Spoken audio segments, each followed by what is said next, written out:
Convido você a participar também. Quero convidar você a ler então Isaías capítulo 6. Nós vamos ler Isaías capítulo 6. Nós começamos essa mensagem hoje pela manhã e eu quero concluir nessa noite mais alguns aspectos, algumas lições deste capítulo, Isaías 6. Eu convido você a olhar na sua Bíblia.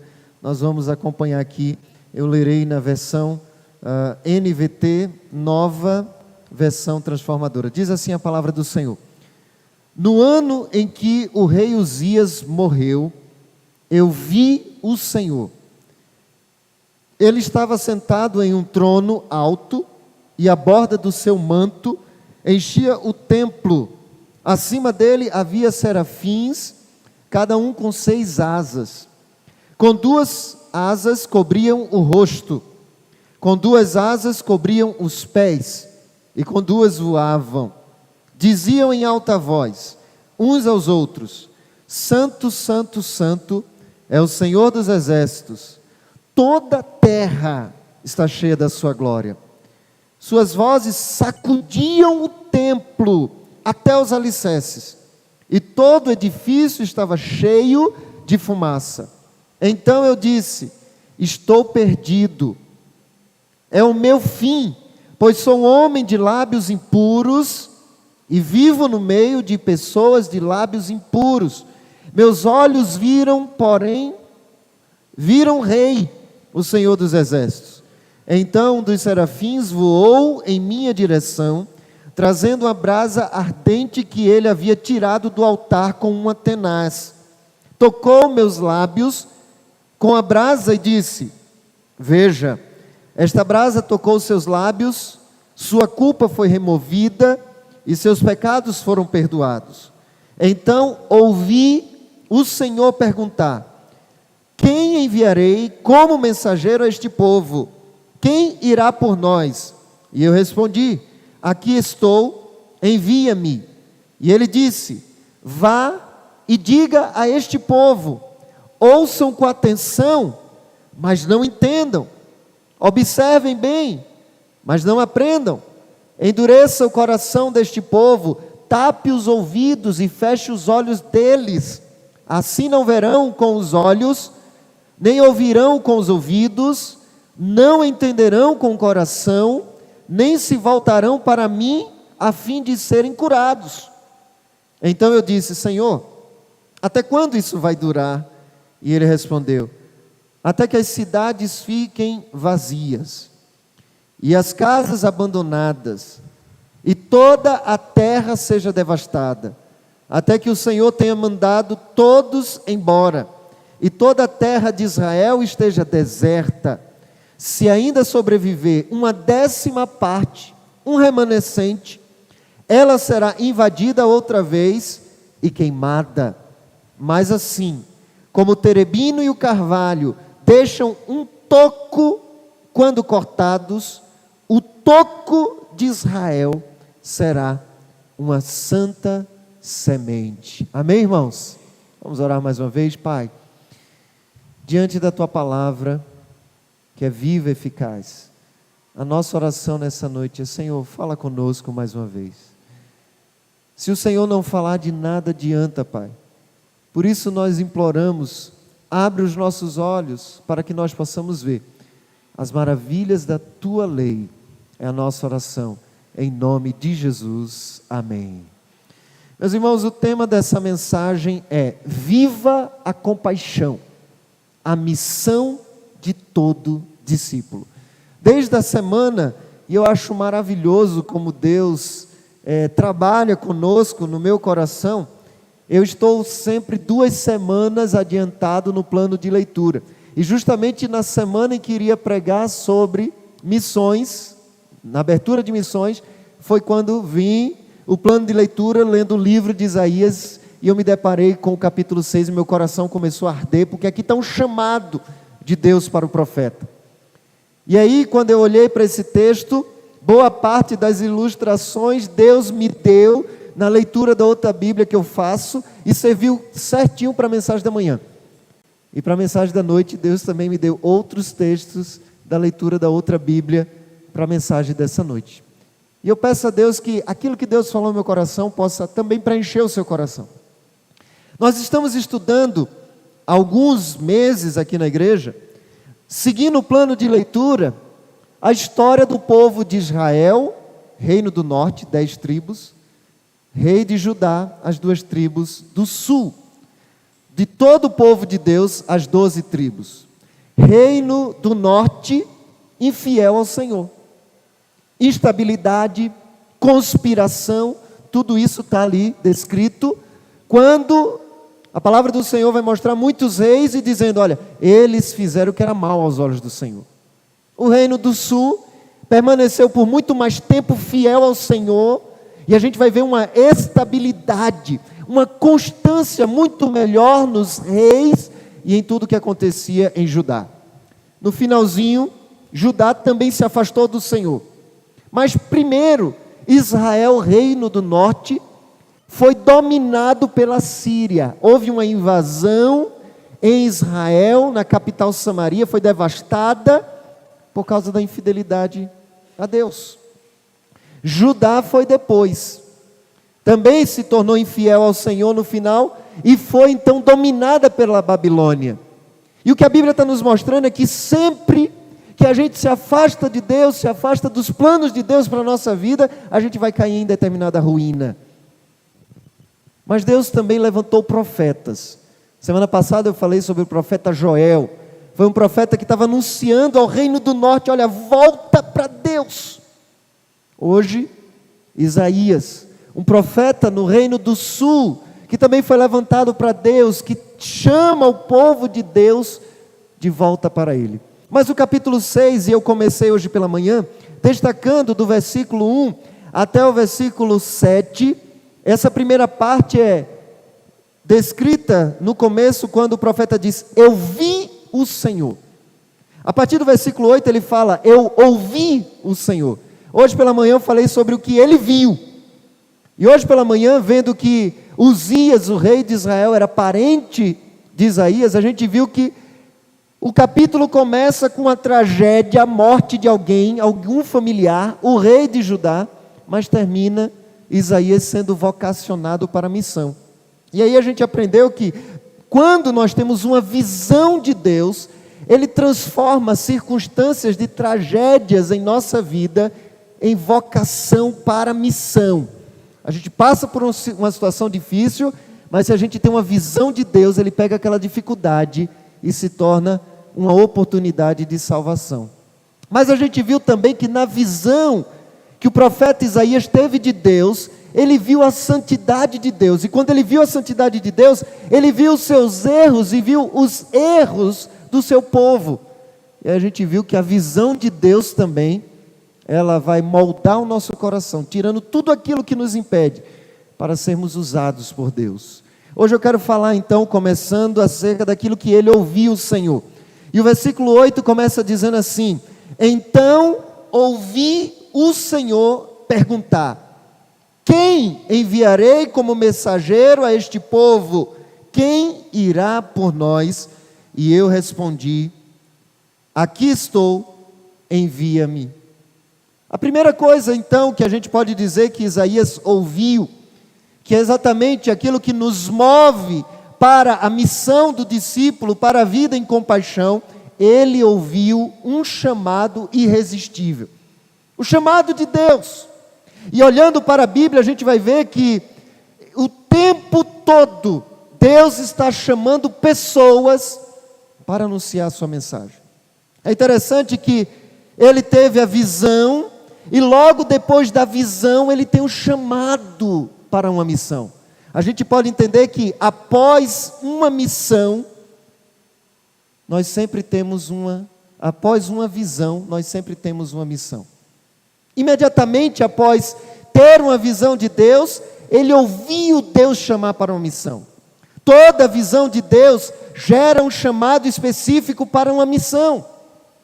É interessante como Deus chamou Abraão, deu a ele uma visão. O que é visão? É o que Deus quer que a gente faça. Deus chamou Abraão em Gênesis 12 e disse: olha, Abraão, sai da tua terra, da tua parentela, e vai para a terra que eu te mostrarei. Deus estava dando uma visão. Eu costumo dizer o seguinte: nas empresas tem missão, tem visão. Visão na empresa é onde nós queremos chegar como empresa. Visão de Deus é onde Ele quer que a gente chegue. Ele que é o rei. E Deus deu uma visão para Abraão: vai para a terra que eu te mostrarei, em ti serão abençoadas todas as famílias da terra. Ele dá a visão, imediatamente uma missão. Eu olho também para a vida de Manoá e sua esposa. Deus apareceu para ela, a esposa de Manoá, e disse: olha, você vai ter um filho, e ele será nazireu. E aquele filho se tornou conhecido como Sansão. Deus apareceu, Deus deu uma visão, e imediatamente Ele deu uma missão. Falei hoje pela manhã que a nossa visão de Deus está aqui. A nossa visão de Deus está aqui revelada para nós. Então sempre que nós nos deparamos com a palavra de Deus, e quanto mais nós nos deparamos com a palavra de Deus, mais a missão vai arder no nosso coração. Eu costumo dizer aos irmãos, eu não tive nenhuma voz que disse assim: Roosevelt, eu quero você agora no ministério.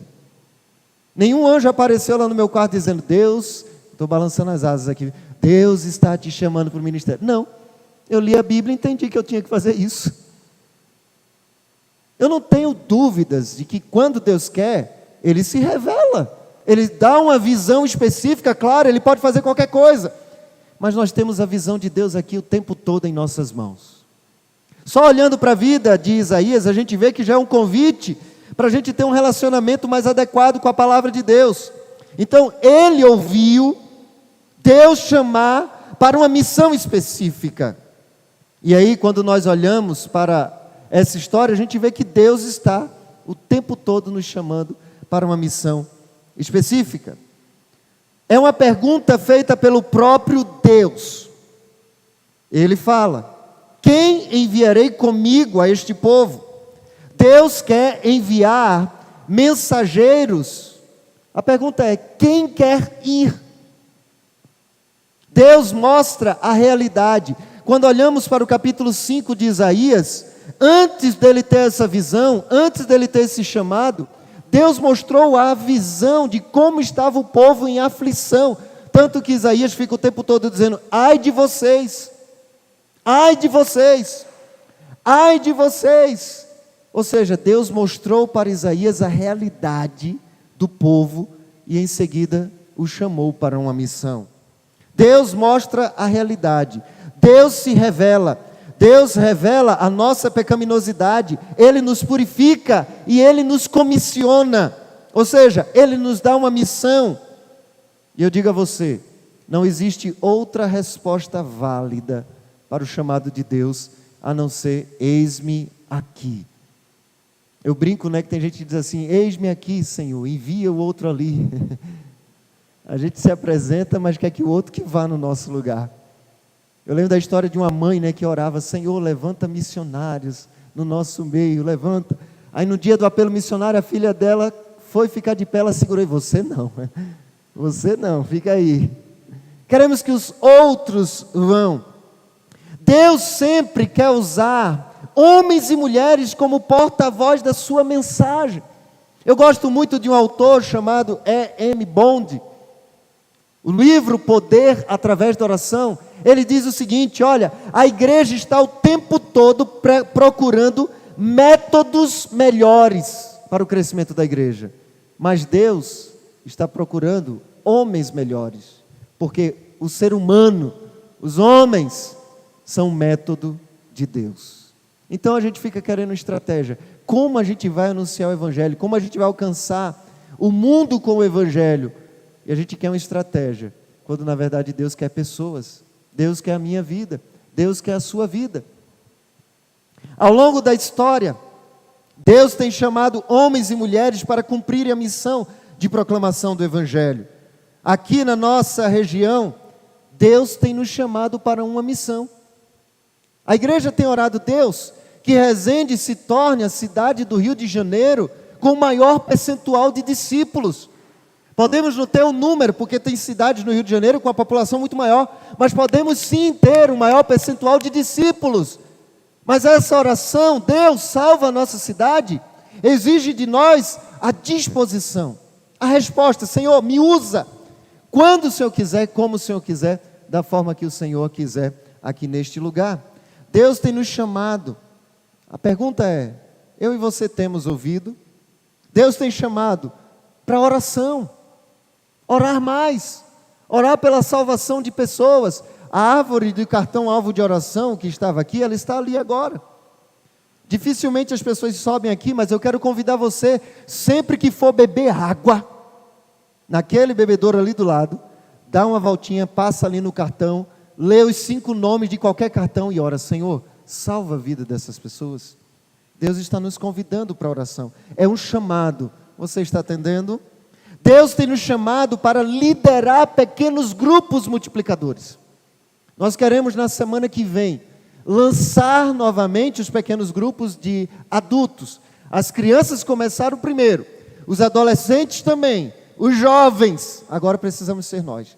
Os irmãos não sabem o quanto a gente ficou com dificuldade de encontrar novos líderes e ter algumas casas para a gente começar de novo a ganhar vidas nos lares, espalhar o evangelho na nossa cidade.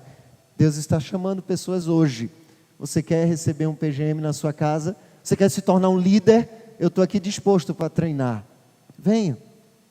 Poderíamos parar a evangelização já com as pessoas que estão aqui. Nós poderíamos nos contentar. Graças a Deus tem culto que fica repleto aqui. E a gente poderia dizer: não, já está bom demais. Mas não, eu não posso me conformar em termos a quantidade de pessoas que tem aqui, quando eu sei que ainda falta pelo menos 110 mil pessoas em Resende que não tiveram experiência de salvação. Deus está nos chamando para dar uma resposta. Para qual chamado Deus tem chamado você? Uma coisa é certa: quando Ele chama, Ele mesmo dá a missão, a mensagem, o público-alvo para o qual você tem que ir, e também o sustento necessário. Olhando para esse texto, dá uma olhada aí no versículo 9. Deus fala para Isaías: olha, vá e diga a esse povo.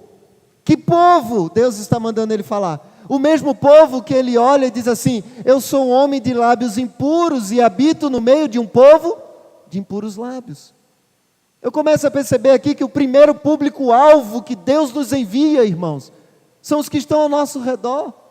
Começa na nossa casa, na nossa família, na nossa rua, no nosso ambiente de trabalho. Todos nós somos chamados por Deus para a missão de anunciar o Evangelho. A igreja tem orado por um tríplice motivo de oração, e vamos orar mais, até que Deus nos ouça e responda. Deus, aviva a nossa vida de oração. Deus, aviva a nossa leitura da palavra de Deus. E Deus, aviva a nossa proclamação do Evangelho. Eu sonho de ouvir todo mundo compartilhando: pastor, eu falei com Jesus ao meu colega de trabalho, eu falei de Jesus ao meu vizinho. E não importa se eles estarão aqui conosco ou não, eu quero é que eles estejam conosco na eternidade. Mas não vai ser um anjo que vai anunciar. Jesus não vai voltar para anunciar. Ele só vai voltar para levar agora a sua igreja. Ele está chamando a mim e a você. Olha na sua Bíblia, em Mateus capítulo 4, versículo 19. É interessante que aqui Jesus, na pessoa do Filho, Jesus, está chamando os primeiros discípulos. E o versículo 19 diz assim: Jesus lhe disse: siga-me e eu farei de vocês, o que é que está dizendo aí? Pescadores de homens. Aqui Jesus não está chamando eles para serem apóstolos, não. O chamado para serem apóstolos está em Marcos capítulo 3, versículo 13, 14, 15, é mais à frente. Esse chamado aqui é para ser discípulo. Ele está dizendo: você quer me seguir? Vem e segue-me, seja um discípulo meu, siga os meus passos, siga os meus caminhos.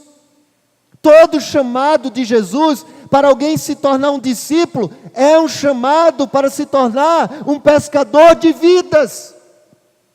Então eu vou dizer a você, um momento da minha vida que caiu a ficha, eu não parei de orar: Senhor, então dai-me vidas.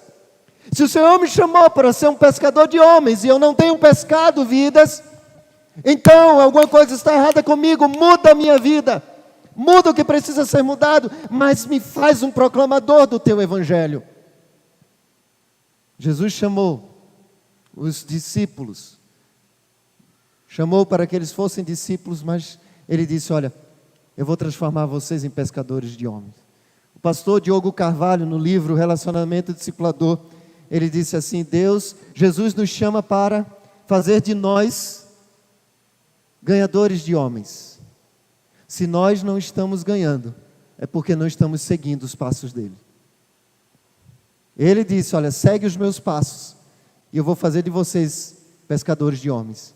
Se eu não estou pescando pessoas para Jesus Cristo, é porque eu não estou seguindo os mesmos passos de Jesus. Isso faz eu dizer: Senhor, me usa. E eu vou dizer a você, não se trata de técnica. Eu sei falar do evangelho, não sei. Se trata de você depender do Espírito Santo de Deus, porque o próprio Jesus, em Atos 1:8, disse: recebereis poder ao descer sobre vós o Espírito Santo e sereis o quê? Minhas testemunhas, tanto em Jerusalém, em Judéia, Samaria e até... Então, quanto mais estivermos cheios do Espírito Santo de Deus, mais nós testemunharemos de Jesus Cristo. Isso é natural. Não é a gente que brota, não é a gente que gera, é Ele que faz isso através de nós. A primeira coisa que Isaías ouviu, logo depois de uma visão de Deus, foi um chamado. E esse chamado não tem como a gente dar outra resposta senão dizer: eis-me aqui, Senhor. Milane falou, acho que foi ontem no encontro das mulheres, aqui, quando estavam cantando a música Como um farol que brilha à noite, usa-me, né? E ela estava cantando aqui e ela disse assim: olha, um dia eu orei: Senhor, me usa. Como a gente canta, em qualquer hora e em qualquer lugar. Ela disse que orou não sei quantos anos. E aí teve um dia que ela estava andando na rua e Deus falou ao coração dela: fala ali com aquela pessoa. E ela disse assim: Senhor, mas aqui na rua... E aí ele falou: mas você não cantou e orou para mim dizendo seja em qualquer hora, em qualquer lugar? A hora é agora e o lugar é aqui. A gente às vezes ora: Senhor, eis-me aqui. Mas quando Ele fala, a gente não acredita que Ele vai nos usar. Eu não estou dizendo a você que você tem que saber todas as técnicas de evangelização, até porque elas mais atrapalham do que ajudam. Eu estou dizendo a você que, à medida que você tem experiência com Jesus, você pode sim compartilhar com outra pessoa. Olha, eu não sei o que você acredita, você pode dizer, eu não sei, mas uma coisa eu sei, que Jesus Cristo, o que eu tenho experimentado, Ele tem feito isso e isso na minha vida. É isso que eu estou chamando você para testemunhar, porque foi o que Jesus nos chamou a fazer. Ele viu então o chamado, e esse chamado exige apenas uma resposta: eis-me aqui. A segunda coisa que ele ouviu uma mensagem desafiadora. E eu vou dizer a vocês, a leitura desse texto, a meditação dessa parte me fez orar bastante. Olhando aí para o versículo 9 até o versículo 12, Deus chamou ele e deu a mensagem. Ele disse assim: vá e diga a este povo. Que povo? O povo de Deus aqui no caso. Ouçam com atenção, mas não entendam. Observem bem, mas não aprendam. Endureça o coração deste povo, tampe os ouvidos e feche os olhos dele. Assim, não verão com os olhos, nem ouvirão com os ouvidos, nem entenderão com o coração, nem se voltarão para mim a fim de serem curados. Então eu disse: Senhor, até quando isso vai durar? E ele respondeu: até que as cidades fiquem vazias e as casas abandonadas, e toda a terra seja devastada. Ele ouviu uma mensagem difícil, uma mensagem dura, uma mensagem desafiadora. Deixa eu ler para vocês esse mesmo trecho Só que agora eu vou ler na versão Septuaginta, que é a versão grega do Antigo Testamento. Veja como diz. Diz o seguinte: ele disse: vá e diga a esse povo, quando ouvirem o que eu digo, não entenderão.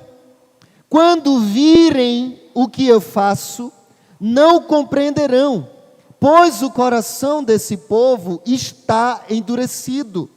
Ouvem com dificuldade e têm os olhos fechados, de modo que os seus olhos não veem, os seus ouvidos não ouvem e o seu coração não entendem, e não se voltam para mim, nem permitem que eu os cure. Um povo com o coração completamente endurecido para a palavra de Deus. E aí, enquanto eu estava meditando, Deus colocou algumas lições no meu coração sobre essa parte dessa mensagem desafiadora. Primeiro, nem sempre o profeta entende a mensagem a ser anunciada. Tanto que quando Deus disse, olha, fala isso a esse povo, Isaías ficou assustado e disse, Senhor, até quando? Porque era uma mensagem claramente de condenação. Eu vou pregar, Deus está mandando eu pregar, mandando Isaías pregar, mas ninguém vai entender, ninguém vai ouvir, não vai olhar, não vai entender, não vai se converter, não vai nada. E ele começa a perguntar, e aí eu percebi que tem vezes que Deus fala, olha, diga isso e você não compreende porque Ele está dizendo, mas nós temos que obedecer da mesma forma que Isaías obedeceu. Ao mesmo tempo, esse trecho, ele aparece 6 vezes no Novo Testamento. E geralmente, por 3 vezes pelo menos, ele é associado à mesma circunstância. Olha na sua Bíblia aí, Mateus capítulo 13. Vamos tentar entender um pouco o que esse trecho está dizendo. E aí, quem cita esse próprio texto é Jesus Cristo. Em Mateus capítulo 13, Jesus começa falando a conhecida parábola do semeador. E ele diz, olha, mais tarde naquele mesmo dia, versículo 1, Jesus saiu de casa, sentou-se à beira-mar, logo uma grande multidão se juntou ao seu redor, então ele entrou no barco, sentou-se e ensinou o povo que permanecia na praia. E Jesus contou várias parábolas como esta. Um lavrador saiu para semear. E aí ele conta. Uma semente foi lançada à beira do caminho. Na beira do caminho ela ficou exposta. Beira de caminho era sólido, a semente não entrava. Veio o pássaro e comeu a semente. A outra foi lançada entre as rochas. Ela até cresceu, mas não conseguiu criar raízes. E veio o sol, queimou e ela morreu. Uma terceira semente foi lançada entre os espinhos. E aí veio os espinhos crescer e sufocar aquela planta e ela morreu também. E uma outra semente caiu em boa terra. Essa produziu fruto a 100, 50, 100 por 1, 30, 50 e 100 por 1. Somente 1/4 das sementes frutificou. E Jesus foi contando histórias, parábolas. Mas aí ele voltou para casa e olha a diferença.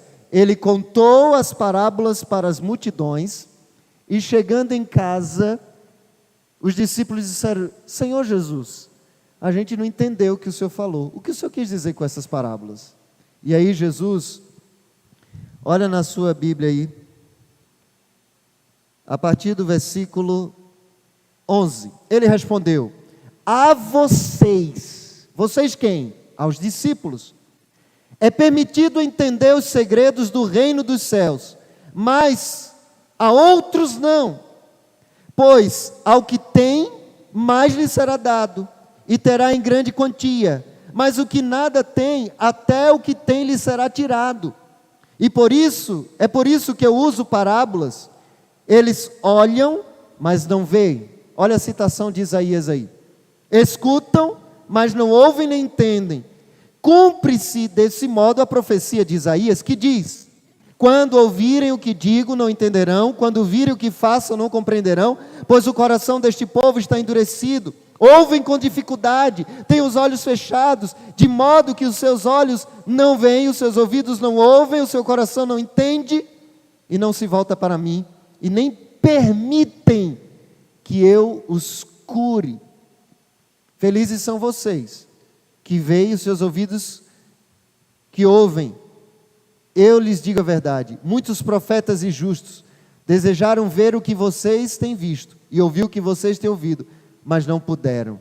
Agora ouça a explicação da parábola. E Jesus começa a dizer: a semente que caiu, olha aí versículo 19, à beira do caminho representa aqueles que ouvem a mensagem sobre o reino e não entendem.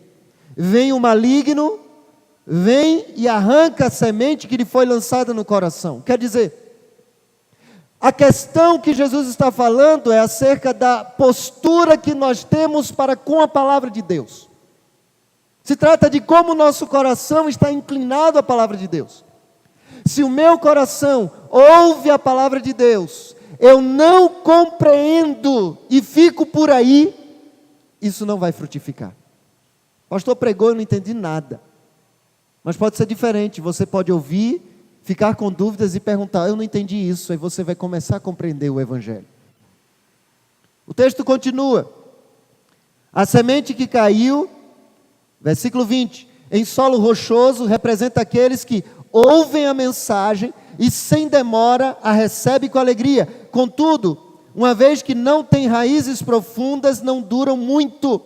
Assim que enfrentam problemas e são perseguidos por causa da mensagem, cedo desanimam. Olha, eu vou dizer uma coisa a vocês: há uma grande diferença entre alguém se alegrar com o Evangelho, entre alguém dizer: olha, eu gostei dessa mensagem, eu vou ficar nessa igreja. Há uma grande diferença entre alguém gostar da mensagem que está sendo proclamada e alguém nascer de novo, conhecer Jesus. A palavra que caiu entre as rochas é alguém que vive um evangelho na superficialidade. Está dizendo que não criou raízes profundas. Ela gostou do evangelho, ela gostou da companhia, ela gosta de ouvir os louvores, gosta de cantar, gosta da palavra, mas ela não se aprofunda na palavra de Deus. Ela não cria raízes. Fica no evangelho superficial, e o que é que acontece? Vem a dificuldade, vem a provação, o que é que ela faz? Ela some, porque ela só gostou da mensagem, ela não germinou. Jesus está dizendo aqui em Mateus, 700 anos depois que essa profecia estava se cumprindo. Ainda, versículo 22, as que caíram entre os espinhos representam outros que ouvem a mensagem, mas logo ela é sufocada pelas preocupações dessa vida e pela sedução das riquezas, de modo que não produzem fruto. É alguém também que vive um evangelho dividido. Ela está aqui, gosta do ambiente, gosta das palavras, mas ela fica sufocada entre aqui e as coisas do mundo, aqui e aquilo que não condiz com os valores do reino de Deus. O que acontece? Ela é sufocada e morre.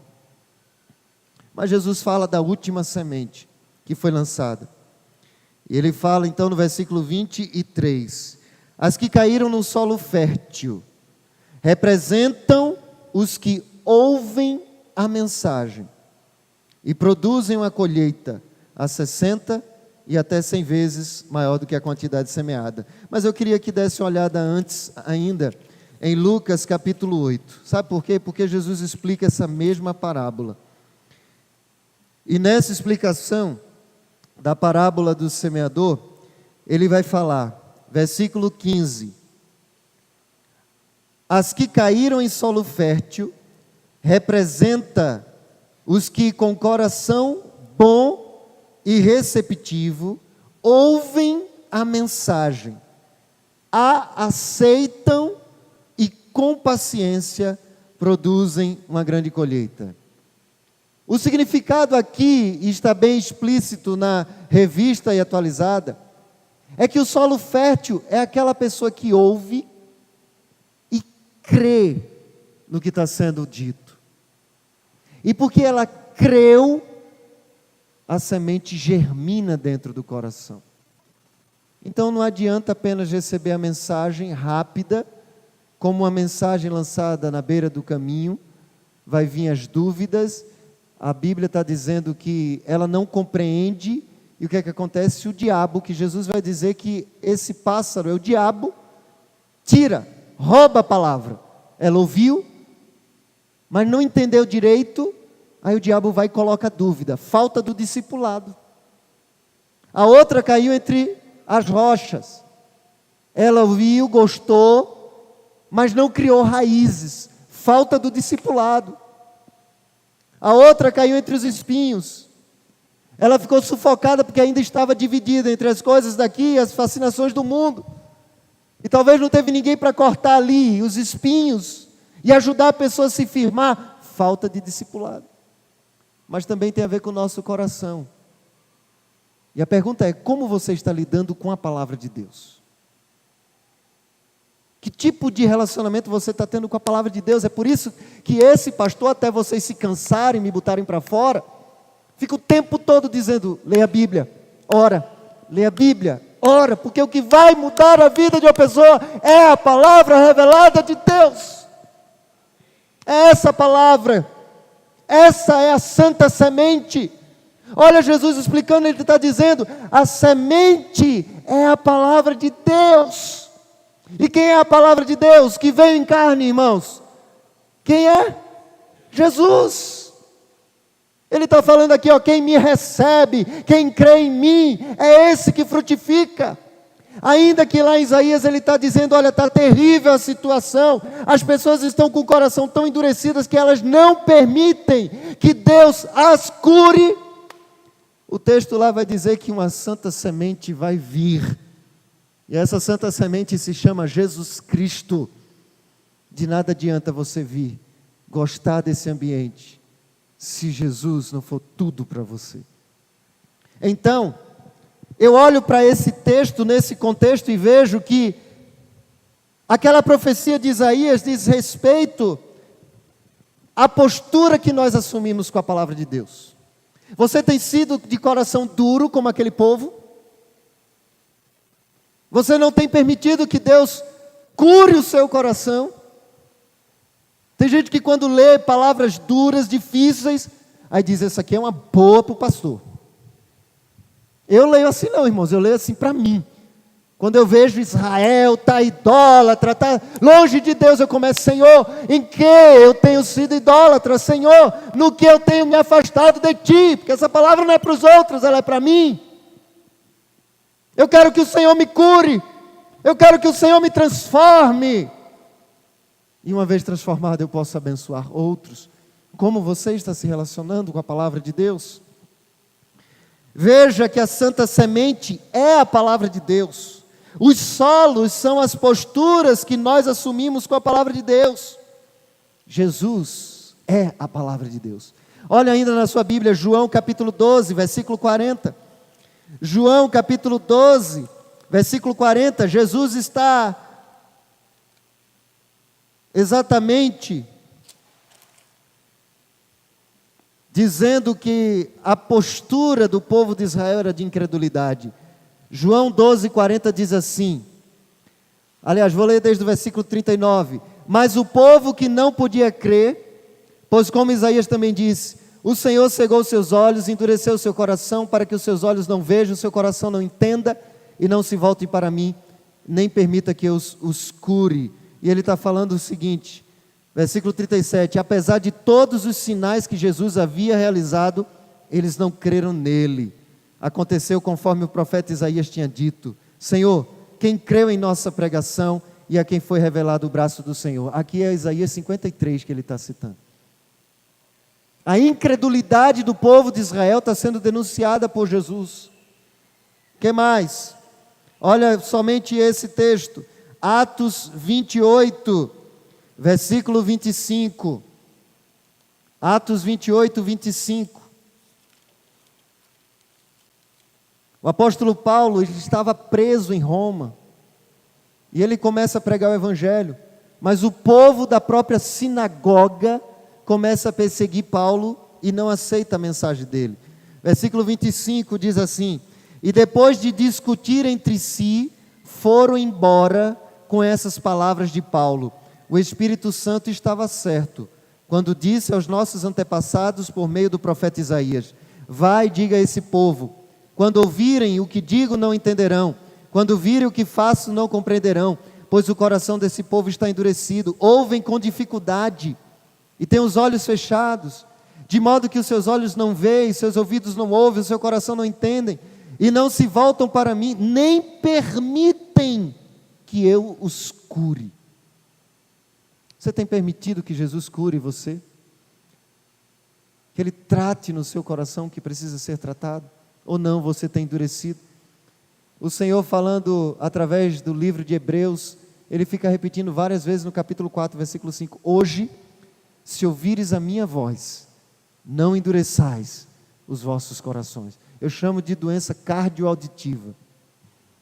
Se ouvires a minha voz, não endureça o seu coração. Eu olho para esse texto e essa mensagem difícil que Deus deu para Isaías, e eu vejo algumas lições. Primeiro, em algumas circunstâncias, veja bem, em algumas circunstâncias, um povo ou uma pessoa se afasta tanto de Deus, que a mensagem de um profeta deve ser proclamada não mais para a salvação, mas para a condenação daquela pessoa. Misericórdia, irmãos. Misericórdia. Um povo se afasta tanto de Deus, uma pessoa se afasta tanto de Deus, que Deus diz ao profeta: olha, fala, mas eles não vão ser curados, porque o coração deles está endurecido. Mas no que você fala, vai falar, a sua palavra vai ser para a condenação daqueles que ouviram e não se arrependeram. Enquanto eu estava escrevendo, eu, misericórdia, Senhor. Misericórdia. Veja que Jesus usa em João 12, dizendo: foram feitos vários sinais, e mesmo assim os judeus não creram. Não creram. Não há mais jeito para esse povo, para essa pessoa, e Deus diz ao profeta: continue falando, porque a sua mensagem vai servir para a condenação deles. É preciso destacar que quando Deus fala a Isaías, Ele está mandando falar para o povo de Israel, porque a gente fica olhando para a Bíblia, e eu vou dizer uma coisa a vocês, irmãos: a Bíblia foi muito mais para nós do que para o povo lá de fora. Ela nos manda testemunhar, mas aqui é sempre dizendo à igreja, é chamando a igreja, o povo de Deus, e aqui era o povo de Israel, Deus dizendo: esse coração está endurecido. Será que nós, dentro da igreja, estamos com o coração endurecido? E quando eu penso nisso, a pergunta que eu faço a Deus: Deus, eu tenho sido endurecido em algum aspecto da minha vida? Mostra-me, eu quero me arrepender. Outra lição que nós aprendemos aqui é que os mistérios de Deus, do reino de Deus, são revelados àqueles que atenderam o chamado discipular de Deus, de Jesus Cristo, e não para a multidão. Lembra lá na parábola? Ele estava falando à multidão, falou em parábolas, mas quando chegou em casa, ele disse assim: olha, os mistérios do reino de Deus são revelados a vocês. Ou seja, não é para a multidão, é para quem se submete a Jesus Cristo e diz assim: Senhor, eu me submeto, Tu és o Senhor, Tu és o Rei, eu sou Teu discípulo, eu vou seguir os Seus passos, eu quero aprender com o Senhor, eu quero fazer a Tua vontade. Como disse Paulo: já estou crucificado com Cristo, vivo não mais eu, mas Cristo vive em mim. Somente discípulo tem o privilégio de compreender os mistérios do reino. Por último, ele ouviu um chamado, ele ouviu uma mensagem desafiadora. Mas volta para o texto de Isaías 6 para a gente ler o último versículo, irmãos, porque isso é extraordinário. Ele ouviu uma promessa de esperança. O versículo 13 diz assim: olha, se ainda sobreviver uma 10ª, um remanescente, essa 10ª será invadida outra vez e queimada. Mas assim como o terebino e o carvalho deixam um toco quando cortados, o toco de Israel será uma santa semente. Quer dizer, depois dele ser chamado, depois dele ver uma mensagem desafiadora, ele ouviu uma promessa de esperança. E quando nós olhamos para aqui, a gente vê que, mesmo que sobrevivesse alguns, ainda seriam exterminados, porque era preciso um processo de purificação no povo de Israel. Mas aí vem uma promessa, vai vir um toco. Esse toco é Jesus. Esse toco é Jesus. Essa esperança anunciada é Jesus Cristo. Olha para a sua Bíblia aí, no capítulo 4 de Isaías, versículo 3 até o versículo 6, o profeta fala: naquele dia, porém, o renovo do Senhor será belo e glorioso, o fruto da terra será o orgulho e o esplendor de todos os que sobreviverem em Israel. Todos os que restarem em Sião serão um povo santo, aqueles que permanecerem em Jerusalém, que estiverem registrados entre os vivos, o Senhor lavará a imundícia da bela Sião, removerá de Jerusalém as manchas de sangue, com o quente sopro de julgamento abrasador. Então o Senhor proverá sombra para o monte Sião, e todos se reunirão ali. Durante o dia proverá uma camada de nuvem, e à noite uma fumaça e fogo ardente que cobrirá a terra gloriosa. Será abrigo contra o calor no dia e esconderijo contra a tempestade e chuva. Aqui é o quê? A promessa do renovo. Você vai ler Isaías 53 e vai dizer: ele foi subindo como renovo. Ele quem? Aquele que não tinha formosura, aquele que recaiu sobre ele a iniquidade de todos nós. O capítulo 6 começa ou termina falando desse toco.